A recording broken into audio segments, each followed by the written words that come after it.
Hello everyone and welcome to Tech Idea.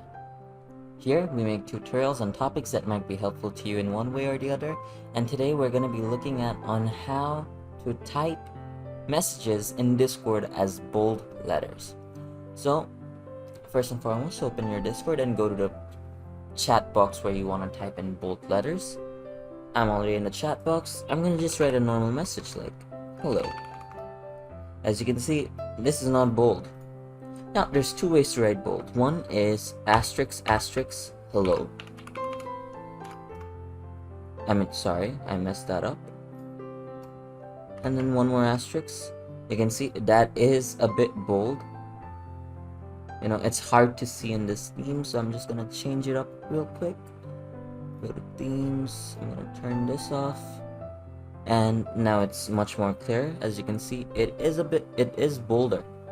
Since the background is gray, it's not that easy to say, but yeah. And the other is Control B, like after you type something, let's type a long sentence like that, highlight it and then do Control B. When you do that, the asterisks are gonna come on its own, and then you press enter and it's gonna be bold as well. So it's that simple. I hope this video helped you. If it did, don't forget to drop a like, and if it helped you in one way or the other, make sure you hit that subscribe button as well as that notification bell. Thank you so much for watching. Bye bye.